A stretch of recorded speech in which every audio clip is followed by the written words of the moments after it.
자, 오늘 제가 나눌 말씀은 요한복음 3장 16절에서 17절 말씀입니다. 신약 성경은 146페이지입니다. 요한복음 3장 16절에서 17절. 외우시는 분도 많이 계실 것 같아요. 자, 함께 찾으셨으면 함께 읽겠습니다. 하나님이 세상을 이처럼 사랑하사 독생자를 주셨으니 이는 그를 믿는 자마다 멸망치 않고 영생을 얻게 하려 하심이라.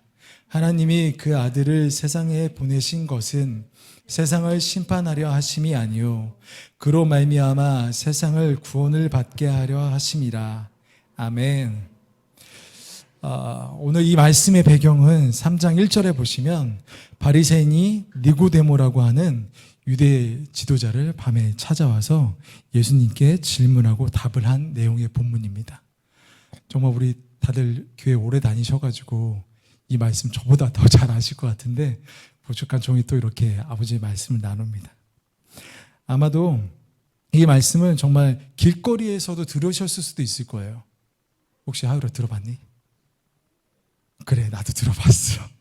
정말 예수 믿으세요. 하나님은 당신을 사랑하십니다. 하나님 세상을 이처럼 사랑하셔서 독생자 예수 그리스도를 보내셨습니다. 이런 말씀이 교회에서뿐만 아니라 길거리에서도 여기저기 곳곳에 퍼지는 그런 말씀인 것입니다. 가장 기본적이면서도 기독교의 하나님 사랑을 아주 직접적으로 잘 나타내주는 말씀입니다. 제가 여기저기 자료를 찾다 보니까 전 세계에서 가장 많이 검색되는 구절이래요. 전 세계에서. 한국뿐만 아니라. 그리고 2위는 뭐 다른 구절인데 제가 2위, 3위는 시간이 없어서 못 봤어요. 3장 16절 찾기도 바빠가지고 그렇게 찾고 보았습니다. 제가 오늘 말씀 전하면서 정말 두려웠었던 건 뭐냐면 요한복음 3장 16절 이 말씀을 준비하면서 제가 성경의 본질을 해치는 건 아닌가 할 정도로 군더더기 없는 말씀이에요. 기독교 본질의 기본을 다루고 있고 이 말씀, 그냥 이 말씀만 마음에 새기셨으면 돌아가셔도 돼요. 오늘 설교 여기서 끝나면 참 좋겠지만 제가 또 이렇게 함께 나누면서 그 은혜 가운데 있기 원합니다. 자, 16절 하나님이 세상을 이처럼 사랑하사 독생자를 주셨으니 하나님께서 이처럼 독생자 하나뿐인 아들을 주실 만큼 사랑하셨대요. 그래서 독생자 예수를 믿는 자마다 멸망치 않고 영생을 주셨습니다. 바로 성도님과 저 그리고 예수 믿는 사람들이 그 영생 안에 속한 것입니다. 저 17절에 보면 하나님이 예수 그리스도의 아들을 보내신 것은 왜 보내셨어요? 심판이 아니라 그로 말미암아 세상을 구원받게 하려고 아들을 보내주셨습니다. 오늘은 성경 전체에 흐르는 하나님 사랑, 그 사랑의 그 은혜가 어떻게 흐르는지 한번 말씀을 통해서 보도록 하겠습니다. 하나님의 사랑은 창세 전부터 시작된 것은 우리가 성경을 통해 볼 수 있습니다. 에베소서 1장 4절에 보면 이렇게 말씀하고 있습니다. 곧 창세 전에 그리스도 예수 안에서 우리를 택하사 우리로 사랑 안에 그 앞에 거룩하게 하고 흠이 없게 하시려고. 제가 새번역 성경으로 다시 한번 읽어드리겠습니다. 하나님은 세상을 창조 전에 그리스도 안에서 우리를 택하시고 사랑해 주셔서 하나님 앞에서 거룩하고 흠이 없는 사람이 되게 하셨습니다. 하나님께서는 우리를 창세기, 성경이 적히면서 그때부터 우리를 택하신 것이 아니라 창세 전부터 우리를 택하셨어요. 그렇게 하셔서 우리를 어떻게 하셨냐면 그리스도 안에 우리를 택해 넣으셔서 그 사랑으로 그 앞에가 어디냐면 하나님 앞에 거룩하고 흠이 없게 우리를 만들어 주셨습니다. 예수 그리스도의 보혈은 우리를 그렇게 정결하고 깨끗하게 하시는 것입니다. 하나님의 택함을 입은 성도들에게 들려주시는 하나님의 사랑 이야기가 제가 이거 하고 싶었어요. 바로 이 성경입니다. 이 성경이 정말 우리에게 해주시는 하나님의 사랑 이야기인 것입니다. 앞에서 이렇게 하시는데 진짜 멋있더라고요. 제가 진짜 오늘 꼭 해보고 싶어서 원했습니다. 이 성경이 우리를 바른 길로 인도하세요. 다른 길로 인도하시는 것이 아니라 바른 길로 인도하세요. 천천히 가도 괜찮아요. 왜냐하면 우리는 바른 길로 가면 되기 때문입니다. 하나님께서는 이 말씀을 통해 그리고 이 땅에 세우신 많은 목사님들을 통해 우리를 바른 길로 그렇게 인도하고 계신 것입니다. 그 말씀이 우리 가운데 흘러오고 있는 것입니다. 성경은 신구약 66권으로 하나님의 말씀, 언약으로 되어 있습니다. 하나님께서 세상을 창조하시고 아담과 하와를 만드시고 복을 주셨습니다. 여기에서 복을 주셨다는 것은 히브리어 바라크, 헬라어로는 율로게오라고 합니다. 의미는 무릎을 꿇다라고 하는데요. 이 복을 주셨다는 것은 우리가 세상에서 받는 이 복을 뛰어넘는 거예요. 어떤 거냐면, 놀라지 마세요. 근데 놀랄 준비 되셨나요, 혹시? 놀라셔도 돼요. 네. 자, 창세기 1장 28절 제가 읽겠습니다. 하나님이 그들에게 복을 주시며 그들에게 이르시되 생육하고 번성하여 땅에 충만하라. 땅을 정복하라. 바다의 물고기와 하늘의 새와 땅에 움직이는 모든 생물을 다스리게 하시니라. 주어가 누구냐면 하나님이세요. 하나님이 누구냐면 그들에게 복을 주셨어요. 이 복을 주시다, 바라크라는 말은 무릎을 꿇다라는 의미로 사용되어집니다. 물론 부의 축척이 우리에게 복이 될 수 있고 병이 낫는 것이 복이 될 수 있는데, 지금 성경이 말하고 있는 복은 그걸 뛰어넘는 거예요. 세상을 창조하신 하나님께서 하나님이 직접 만드신 피조물 앞에 무릎을 꿇으시고 우리와 관계를 해주시는 것입니다. 저는 이 말씀을 듣고 처음 들었을 때 하나님이 우리에게 복을 주셨다고? 어떤 복을, 무릎을 꿇으셨다고 이렇게 하는데 와닿지 않는 거예요. 근데 제가 저기 산골짜기에 있는데 대통령이 날 찾아온 거예요. 지축 시골에 살고 있는 이대호를. 근데 하나님이, 전지전능하신 하나님이, 우주 만물을 창조하신 그 하나님이 우리 성도님 여러분 한 분 한 분을 찾아오셔서 어떤 거래요? 관계를 하시는 거예요. 그게 하나님이 우리에게 복을 주신 것입니다. 그래서 우리를 어디로 인도하세요? 하나님과 함께 하시는 그 영원히 있는 그 천국으로 하나님께서 우리를 인도하시는 것입니다. 그것이 바로 바라크, 무릎을 꿇다라는 것입니다. 여러분, 바로 우리가 이 하나님의 어마어마한 사랑을 받고 계신 것입니다. 옆에 한번 고백해 보실까요? 당신은 하나님의 어마어마한 사랑을 받으셨습니다. 하나님이 세상을 이처럼 사랑하셔서 창조자이신 하나님이 우리에게 이렇게 찾아오시고 관계해 주신 것입니다. 가인과 아벨 사건이 나오고 창세기 6장에 노아 이야기가 나옵니다. 그런데 노아의 가족만 어떻게 됩니까? 하나님께 택함을 받습니다. 하나님께서 왜 그러셨을까요? 창세기 6장 5절 6절 제가 읽겠습니다. 여호와께서 사람이 죄악이 이 세상에 가득한가 그의 말씀으로 생각하는 모든 계획이 항상 악할 뿐임을 보시고 땅 위에 사람 지으셨음을 한탄하사 마음에 근심하시고, 그런데 하나님께서 노아의 가족만 살려내세요. 6장 1절에 보시면 하나님께서 뭐라고 말씀하시냐면 그러나 노아는 은혜를 입었더라. 그래서 하나님이 노아의 가족만 살려내셨습니다. 여러분, 그 은혜와 사랑이 지금 우리 가운데도 동일하게 흐르고 있는 것입니다. 하나님이 세상을 이처럼 사랑하셨는데 우리 성도님들도 그렇게 사랑하셔가지고 그 은혜와 사랑이 우리를 그 구원의 방주로 이끌고 계신 거예요.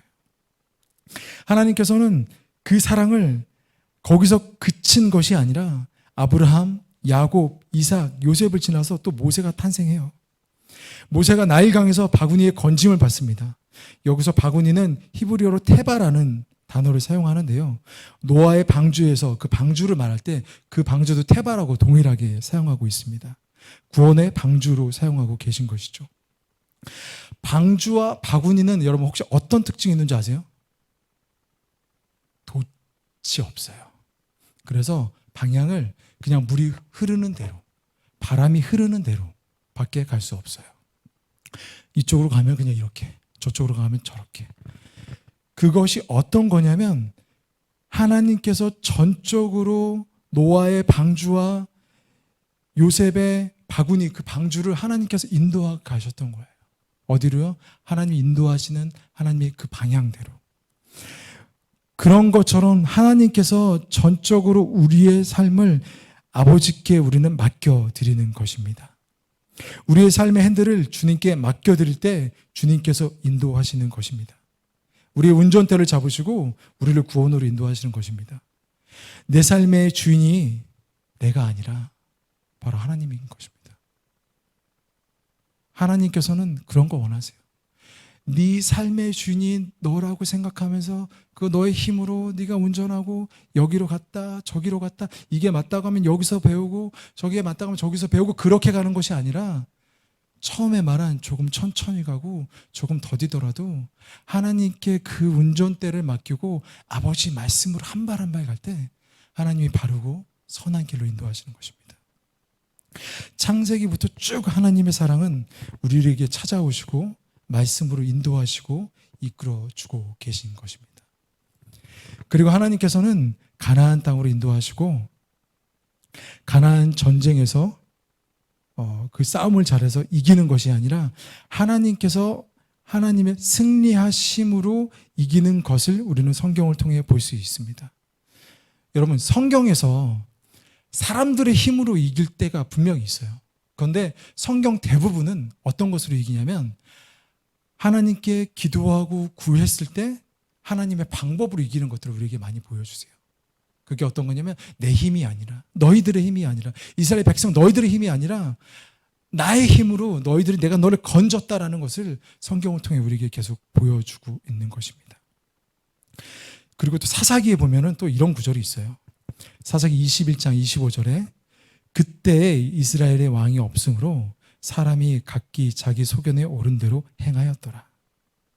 이스라엘은 백성 왕을 요구했고요. 하나님께서는 사무엘 선지자를 통해 사울에게 기름을 붓습니다. 그리고 북이스라엘 여로보암과 남유다 르호보암 이렇게 두 왕으로 나눠지게 돼요. 그 왕들이 어떻게 돼요? 결국 망하게 돼요. 그래서 포로로 가게 되어지고요. 그리고 포로로 하고 이렇게 있었을 때 또 느헤미야라는 선지자를 보내서 성전을 건축하고 하는데, 그러다가 말라기가 나오면서 구약이 끝나요. 그런데 거기서 풀리지 않은 것들이 이제 신약으로 넘어오게 되죠. 신약으로 넘어오면서 하나님은 자신의 아들 예수 그리스도의 사랑을 말씀을 통해 계속 보여주십니다. 마태, 마가, 누가, 요한복음, 그리고 사복음서, 사도행전, 서신서를 통해서 예수 그리스도의 사랑과 그 은혜가 얼마나 큰지를 말씀을 통해 우리에게 보여주고 있습니다. 큰 그림에서 보면 하나님의 사랑 이야기는 우리에게 어떻게 왔냐면 2000년이라는 시간 동안 왔어요. 근데 2000년 동안 이 말씀이 왜곡되고 변질되어진 것이 아니라 그 말씀 그대로 우리 삶 가운데 어떻게 했어요? 들어왔어요. 그래서 그 말씀을 듣고 우리가 구원받기 어떻게 해요? 충분해요. 근데 다른 데서는 말씀이 왜곡되어지고 사람이 타락하고 막 그 앞에 보여지는 것들로만 따라가면서 막 2단이 나오고 3단이 나오고 하는데, 하나님의 말씀은 그렇게 왜곡되어 있지 않습니다. 하나님의 말씀은 우리를 바른 길로 인도하고 계신 것입니다. 우리는 이 복음을 믿고 있는 것이고, 이걸 줄여서 뭐라고 말하냐면은 제가 그 학교에서 공부할 때 이성애 교수님이라는 분이 계셨는데, 여러분 이것만 기억하셔도 돼요. 여생 책사보. 하여 뭐라고? 졸지 않았. 하루 잔 거 아니에요. 괜찮아요. 말을 하지 않았을 뿐입니다. 여생 책사보. 함께 해볼까요, 여러분? 맞습니다. 여생 책사보. 이게 뭐냐면 여호와께서 생명 걸고 책임지시고 사랑하시고 보호하신다. 이게 성경 전체를 말하고 있는 거예요. 저 처음에 이게 뭔가 했어요. 그럼 갑자기 교수님이 여러분 이것만 기억해요. 말투가 이러세요. 이런 거 기억해. 여생 책사보. 오늘 그거 다 어렵잖아. 구약 말씀 되게 어렵잖아. 근데 이것만 기억해. 여생 책사보.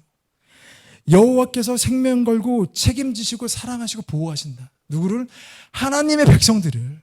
이것만 기억하면 성경 전체가 그것을 말하고 있는 것이기 때문에 우리가 성경이 해석되어지지 않고 어떻게 모를 때 이걸 기억하면서 성경을 보면 알 수 있다는 것이죠. 하나님 우리를 얼마나 사랑했고 하나님의 긍휼하신가, 하나님의 사랑이 성경에서 얼마나 절절하게 나오는지 우리는 알 수 있는 것입니다.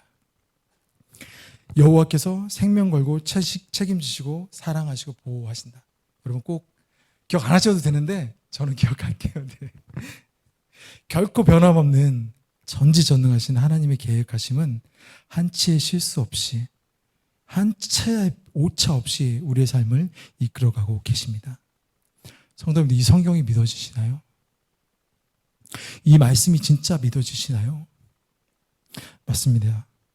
우리는 하나님의 백성이기에 이 말씀이 믿어지는 것입니다. 세상 사람들은 이 말씀을 믿을 수가 없습니다. 아니, 믿으려 하지도 않아요. 아니, 이 두꺼운 책 내가 왜 봐? 하나님이 나를 사랑했다고? 야, 그럼 내가 왜 이러고 살아? 막 이러시면서 복음을 전할 때, 전도지를 나눌 때 좀 쭈뼛쭈뼛하게 되는 제 모습을 보게 됩니다. 그러면서 우린 죄인이에요. 내가 왜 죄인인데? 막 이러시면서 막 식은땀 흘리는 시간을 많이 갖기도 하시죠. 그토록 성경은 믿지 않는 사람들에게 보잘것없는 책인 거예요. 우리에게 어떤 책이에요? 바로 생명책인 것입니다. 내 목숨과도 바꿀 수 없는 그런 책인 것입니다. 근데 여러분, 이 말씀이 정말 우리에게 꿀보다 단가요? 제가 오늘 이 말씀을 준비하면서도 봤는데 안 단 거예요. 왜 안 달지? 우리 집에 있는 꿀은 진짜 단데? 이러면서 머리를 막 극적극적 되는 제 모습을 보게 되더라고요. 근데 시편에 보니까 시편 119편 103절 이렇게 적혀 있더라고요. 주님의 말씀이 맛이 내게 어찌 그리 내 입의 꿀보다 더 단지요. 거짓말인가요? 이 성경 말씀? 진짜인데 저에게 가끔 달 때가 있더라고요. 가끔 달 때가. 그런데 제가 기도하고 그 말씀을 보면 이 눈물이 나는 게 이게 단 느낌인가? 또 보고 싶은데 이게 무슨 소리지? 저도 막 찾아보게 되고 이게 더 보고 싶은데 잘 모를 때 하나님은 내 안에서 그 말씀으로 말씀해 주실 때 내가 오늘 더 말씀을 봐야지 하는 것들이 하나님이 내 안에 새롭게 세워나게 해주시는 것 같아요. 하나님께서 우리를 구원하시고 우리를 인도하신 하나님의 사랑 이야기, 그 책이 바로 성경인 것입니다. 우리 인간은 너무도 타락해서 죄로 죽을 수밖에 없는데 예수 그리스도의 보혈로 살려내신 하나님의 사랑 이야기, 그 독생자 예수 그리스도가 십자가에 달리심으로 죄 씻음을 받은 것이 우리의 신분인 것입니다. 이 사랑은 어떤 사랑일까요? 여러분, 이 사랑 신비 아닌가요? 이게 말로 설명이 되나요? 제가 예수님을 잘 믿는다고 생각할 때는 설명이 되는 줄 알았어요.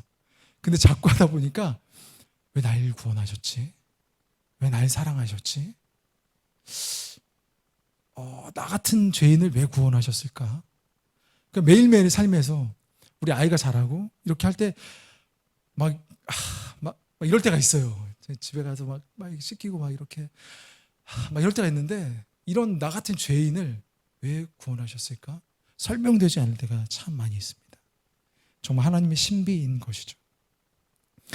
저는 정말 너무 타락해서 하나님의 구원 없이는 건짐을 받을 수 없는 그런 죄인인 것입니다.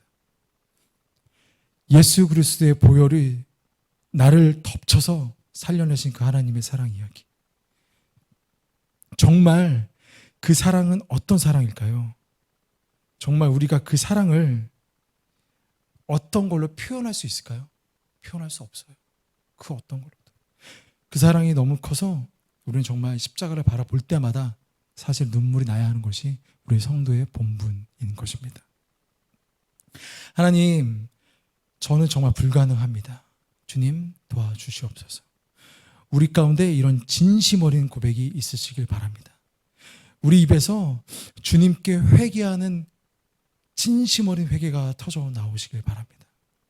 여러분, 정말 우리 삶에 주님의 사랑만으로 충분하신가요? 주님, 저는 죄인입니다. 주님, 도와주세요. 우리는 이렇게 고백해야 합니다. 주님 앞에 회개해야 합니다. 제가 예전에 선교단체에 있었을 때 이런 일이 있었어요. 제가 그때 한 5년 차 됐다고 생각했을 때 제 믿음이 되게 이제 좋다고, 이제 하나님 좀 아는 것 같다고 막 이렇게 막 좀 어깨 힘들어가고 막 이럴 때였었거든요. 근데 그때 이제 기도 제목 나누고 이런 일이 있었어요. 근데 그 간사님께서 기도 제목 나누실 때 이런 기도 제목을 나눠주셨어요. 오래전에 재정적인 문제로 그게 끝나지 않고 다시 이제 검찰에 출두해야 하는데 이 부분이 잘 마무리될 수 있도록 기도해 달라고. 저는 좀 의아했어요. 왜 좀 이렇게 잘못을 하고 기도로 피해 가려고 할까? 라는 이제 잘못된 생각을 했었던 거죠. 저의 무지하고 철없을 때의 그런 생각이었었습니다. 그런데 제가 이제 나중에 알게 된 것은 뭐냐면 이분이 교회를 다니시고 신앙이 생기고 간사 생활을 하고 그러시면서 하나님의 방법대로 살아가는 것이 무엇인지를 조금 아신 것 같아요. 그래서 예전 같았으면 그냥 재정으로 이렇게 해서 넘어가고 해결하고 이렇게 하셨던 분이신데 그 정도로 이렇게 좀 부가 있으시고 괜찮으신 분이셨어요. 그런데 이분이 어떻게 하셨냐면 공동체 가운데 그 이야기를 나누셨어요. 그래서 겸손하게 기도 제목을 나누시고 함께 기도해달라 요청을 하셨어요. 바로 이게 성도의 삶이라는 것을 제가 나중에 알았어요. 예전에는 내 방법대로 이 문제를 해결했다면 이제는 내가 하나님을 믿고 예수를 믿는 사람이라면 기도하고 하나님의 방법대로 그걸 해결해 나가는 것이구나.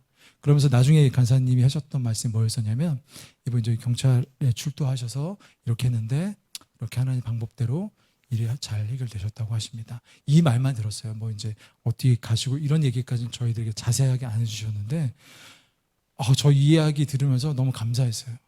뭐였었냐면 너무 부족하고 연약한 우리 공동체 가운데 자신의 이야기를 솔직히 나눠주시고 그 이야기를 함께 기도함으로 말미암아 우리가 함께 할 수 있었다는 것 그 자체, 우리를 그 사건에 함께 초청해 주셨다는 그 자체가 너무 감사했던 거예요.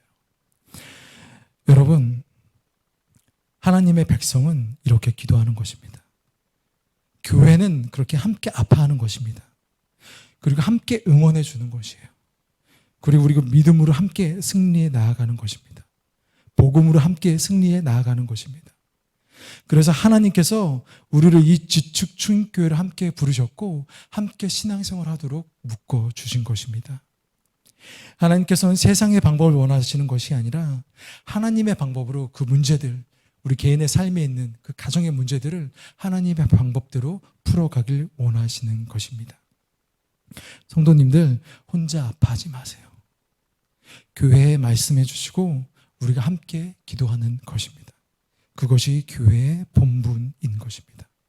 그래서 하나님께서 목사님과 사역자들을 세우시고 내 백성들과 함께 아파하라고, 함께 기도하라고, 성경 이 복음으로 하나님 앞에 함께 오라고, 그리고 하나님이 함께 나에게 오라고 하실 때까지 함께 신앙생활 하라고 우리를 그렇게 공동체로 묶어주신 것입니다. 여러분, 제가 기도하겠습니다. 그리고 목사님도 항상 기도하고 계십니다. 저희들에게 더 많은 기도 제목 주세요. 함께 기도하고 함께 아파하고 함께하는 공동체가 될 것입니다. 여러분, 우리는 전적으로 타락했습니다. 그래서 우리에게는 무조건적인 하나님의 선택이 필요했고 하나님의 제한적인 속죄 가운데 우리가 포함되어 있는 것입니다. 이 거절할 수 없는 은혜는 우리를 구원으로 이끌어 주십니다. 하나님께서는 인내하게 하시고 견딜 수 없는 믿음은 견딜 수 있는 믿음으로 우리를 부어주시고 이끌어 가십니다. 요한복음 15장 16절에 보면 너희가 나를 택한 것이 아니요 내가 너희를 택하여 세웠나니라고 말씀하십니다. 하나님께서 택하셨대요. 내가 그걸로 간직한 것이 아니라 하나님께서 우리를 택하신 것입니다. 그리고 요한복음 6장 37절에 보시면 아버지께서 내게 주시는 자는 다 내게로 올 것이요 내게 오는 자는 결코 내쫓지 아니하리라고 말씀하고 계십니다. 하나님은 하나님의 백성을 구원으로 인도하고 계십니다. 전능하신 하나님의 구원으로 우리를 믿음을 지키며 우리의 마음을 지키며 우리의 신앙을 지키시며 그리스도인의 삶을 인내하게 하시며 살아가게 하십니다. 여러분, 우리 가운데 믿음이 있습니까? 너희가 그 은혜를 인하여 믿음으로 말미암아 구원을 얻었나니 이것이 너희에게서 난 것이 아니요 하나님의 선물이라 에베소 2장 8절로 말하고 있습니다. 하나님의 구원은 선물인 것입니다. 구원은 그 세상 그 어떤 걸로도 살 수가 없어요. 여러분, 구원이 왜 살 수 없는 줄 아세요? 성경을 100번 읽고 10,000번 읽고 이렇게 해서 구원을 살 수 있는 것이 아니라 저 아파트 1동부터 3동까지 다 팔아서 되는 줄 아는 것이 아니라 그 어떤 부로도 구원을 살 수 있는 것이 아니라 구원은 오직 예수 그리스도의 보혈의 십자가로만 이루어질 수 있는 것입니다. 구원은 값을 매길 수가 없어요. 우리가 예수 믿으세요, 구원 받습니다, 어떻게 보면 그냥 거저 주는 거라고 하는데 왜 거저 주냐면 값을 매길 수가 없어요. 이 값은 예수 그리스도의 보혈이기 때문인 것입니다. 하나님께서 세상을 이처럼 사랑하신 것입니다. 이 짧은 말씀 속에 이 수많은 하나님의 사랑 이야기가 담겨 있는 것입니다. 여러분, 이제 제가 마지막 장으로 넘어가고 있습니다. 제가 계속 막 등에 땀이 나고 있어가지고 점점 빨라지는 거 아닌가, 제가 이렇게 나름대로의 속도를 조절을 하고 있는데 계속 빨라지는 것 같아가지고 그런 조마조마함이 아직도 있습니다. 제가 작년 이맘때쯤 조금 지났었던 것 같아요. 제가 아내와 이렇게 라이와 잠이 들었는데 저는 이제 좀 밤에 잠이 잘 안 와가지고 뒤척이고 있었어요. 그런데 그러다 이제 깜깜한 데 있다가 한 10분 지나면 이제 좀 환해지잖아요. 근데 이제 라이가 눈에 들어오더라고요. 그래서 라이를 딱 보고 있는데 그냥 이렇게 하나님께서 이런 마음 주시는 거예요. 대호야, 너 지금 뭐 보고 있니? 라이 보는데요. 그래, 라이. 맞다, 라이. 내가 걔를 진짜 사랑해. 이런 마음 주시는 거예요. 그 말 딱 들으니까 지금도 살짝 이렇게 뭔가 촉촉해지는데 그런 마음을 딱 주시더라고요. 그래가지고 딱 이렇게 그냥 멍하니 있는데 하나님 그러시는 거예요. 내가 너를 그렇게 사랑해. 내가 내 백성들을 그렇게 사랑해. 내가 내 백성들을 그렇게 최고로 사랑해. 그거 아니? 너 라이 정말 사랑하지? 내가 그렇게 너희들을 사랑해. 이 말씀 주시는데 정말 이렇게 정말 큰 위로가 되는 그런 시간이더라고요. 근데 여러분 그거 아십니까? 하나님께서 우리 성도님들, 하나님의 백성들 하나님께 정말 최고로 사랑하십니다. 저 일본에 계신 우리 목사님 하나님께 최고로 사랑하세요. 네. 정말 우리가 하나님의 그 사랑을 입은 분들인 것입니다. 우리 이 시간 하나님의 그 사랑을 기억하면서 우리 주님 앞에 찬양하면서 나아가시겠습니다. 함께 찬양하겠습니다.